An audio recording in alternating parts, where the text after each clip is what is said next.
Hello everyone, అందరూ ఎలా ఉన్నారు? బాగున్నారా? నేను కూడా బాగున్నానండి. మన తెలుగింటి ప్రత్యేకతలు చెప్పాలంటే ఆ లిస్ట్లో గోంగూర పచ్చడికి స్పెషల్ ప్లేస్ ఉంటుంది. గోంగూర పచ్చడి అంటేనే మనకి బోల్డ్ దూరం స్మెల్ వస్తూ అందరినీ కట్టిపడేసేలా ఉంటుంది. వేడివేడి అన్నంలో గోంగూర పచ్చడి కలుపుకుని అందులో నెయ్యి వేసుకుని తింటుంటే ఆ రుచిని ఎవరైనా మర్చిపోగలరా? అంతటి ప్రత్యేకమైన గోంగూర పచ్చడి ఎలా తయారు చేయాలో ఇప్పుడు చూద్దాము. ఈ గోంగూర పచ్చడి నిల్వ ఉంటుంది కాబట్టి నేను 4 కట్టలు గోంగూర తీసుకున్నానండి. దీన్ని శుభ్రంగా ఆకులు చిల్లులున్నవి అవి లేకుండా చూసి ఒలుచుకుని పెట్టుకోవాలి. ఇదేమీ ఇన్స్టెంట్గా అయిపోతుందని నేను చెప్పటం లేదండి. గోంగూర పచ్చడి కొంచెం టైం పడుతుంది. అందుకని జాబులు చేసే వాళ్ళైతే ఒక హాలిడే రోజు చేసుకుంటే బెటర్గా ఉంటుంది. ఈ గోంగూర కట్టల్లో మధ్యలో గడ్డి అది కూడా ఉంటుందండి, చూసుకుని జాగ్రత్తగా కోసుకోవాలి. అలాగే చిల్లులున్న ఆకులు అలాంటివి ఉంటే తీసి పడేయాలి.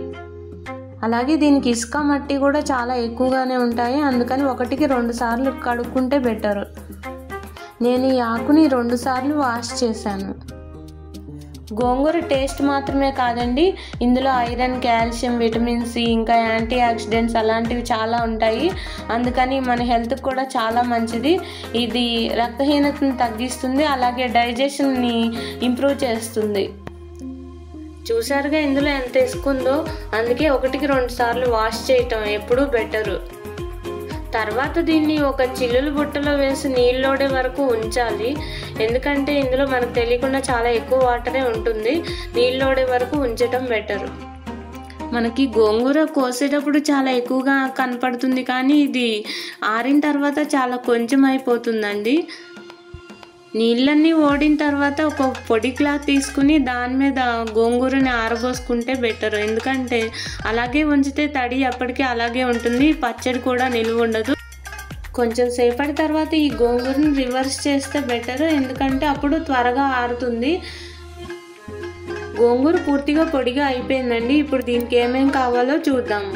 ఒక 100 గ్రామ్స్ మిరపకాయలు, అలాగే ఒక 10-15 పచ్చిమిర్చి, అలాగే ఒక చారెడు మెంతులు, కొద్దిగా ధనియాలు, ఒక గుప్పెడు చింతపండు, అంటే ఇది పెద్ద నిమ్మకాయ సైజు కన్నా కొంచెం ఎక్కువ, అలాగే పోపు సామాన్లు.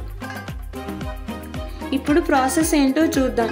ఒక చారెడు మెంతులు తీసుకుని వీటిని ఎర్రగా వేయించాలి. ఈ గోంగూర పచ్చడిని రకరకాలుగా తయారు చేస్తారండి, అయితే నేను శుభకార్యాల్లో ఎలా చేస్తారో ఆ ప్రాసెస్ని ఇప్పుడు చూపిస్తున్నాను. తర్వాత కొద్దిగా నూనె వేసి మిరపకాయలు వేసి దోరగా వేయించుకోవాలి. ఈ మిరపకాయల్ని కలుపుతూ ఉండాలి, ఎందుకంటే కలపకపోతే ఇవి అడుగున మాడిపోతాయి, పైన వేగవు.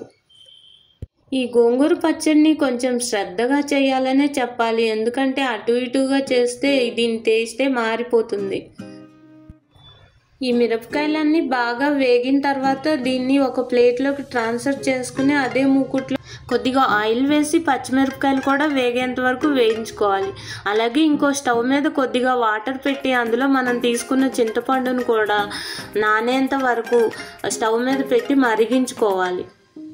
ఈ పచ్చిమిరపకాయలు కూడా వేగిన తర్వాత దాన్ని ట్రాన్స్ఫర్ చేసుకుని అదే మూకుట్లో కొద్దిగా ఆయిల్ వేసి గోంగూరని వేయించుకోవాలి. అయితే దీన్ని అంతా ఒకేసారి మనం వేయించలేము, ఎందుకంటే ఇది మూకుట్లో వేసేటప్పుడు చాలా ఎక్కువగా కనపడుతుంది, కానీ వేగిన తర్వాత కొద్దిగా అయిపోతుంది. అందుకని మనం కొంచెం కొంచెం వేసి వేయించుకోవటమే కరెక్ట్. నేను తీసుకున్న గోంగూరని నేను 3 టైమ్స్గా వేయించాను. యాక్చువల్లీ ఈ గోంగూరలో ఉండే అదో రకమైన పులుపు ఉంటుంది, అది మన భోజనానికే టేస్ట్ని తీసుకొస్తుంది.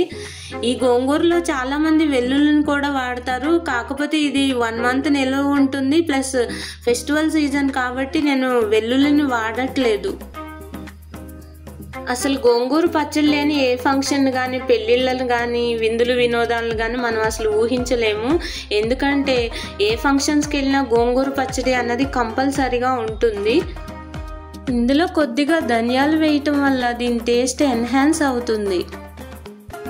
మిరపకాయలు, మెంతులు, కొద్దిగా ధనియాలు, అలాగే పచ్చిమిరపకాయలు, గోంగూర వేయించటం అయిపోయింది.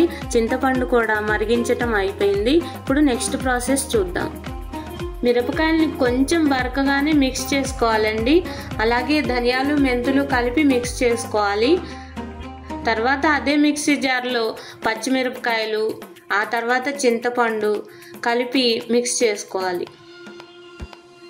తర్వాత గోంగూర కూడా వేసి ఒక్కసారి మాత్రమే మిక్సీ పట్టాలండి, పేస్ట్ లాగా పట్టకూడదు. తర్వాత దీన్ని అంతటినీ ఒక గిన్నెలోకి ట్రాన్స్ఫర్ చేసుకుని అందులో ఈ మెంతుల పౌడర్ని వేసి, అలాగే ఉప్పు కూడా వేసి, అలాగే మనం మిక్సీ పట్టిన మిరపకాయల పౌడర్ని కూడా వేసి మొత్తం బాగా కలుపుకోవాలి. తర్వాత స్టవ్ మీద ఆయిల్ పెట్టి కొంచెం ఎక్కువ ఆయిలే తీసుకోండి. ఇందులో శనగపప్పు, మినపప్పు, ఆవాలు, అలాగే మిరపకాయలు వేసి బాగా వేగిన తర్వాత కొద్దిగా కరివేపాకు, అలాగే ఇంగువ వేసి బాగా వేయించాలి. పోపు వేగిన తర్వాత మనం కలిపి పెట్టుకున్న ఈ గోంగూర పచ్చడిని ఈ ఆయిల్లోకి వేసి బాగా కలుపుకోవాలి. అసలు ఆ స్మెల్ చూస్తేనే మనకి కడుపు నిండిపోతుందండి. ఇది ఓన్లీ రైస్లోకే కాదండి, దోశల్లో కూడా చాలా బాగుంటుంది. మీరు ఏ రకంగా తిన్నా గోంగూర స్పెషాలిటీయే వేరు. నా చిన్నప్పుడు మా అమ్మగారు కూడా గోంగూర పచ్చడి చాలా బాగా చేసేవాళ్ళు. మీరు కూడా ఈ స్టైల్లో ఒకసారి ట్రై చేసి ఎలా ఉందో నాకు కామెంట్ చేయండి. ఈ వీడియో మీకు నచ్చితే లైక్ చేయండి, సబ్స్క్రైబ్ చేయండి, మీ ఫ్రెండ్స్ అండ్ ఫ్యామిలీ మెంబర్స్కి ఈ వీడియోని షేర్ చేయండి. Thank you.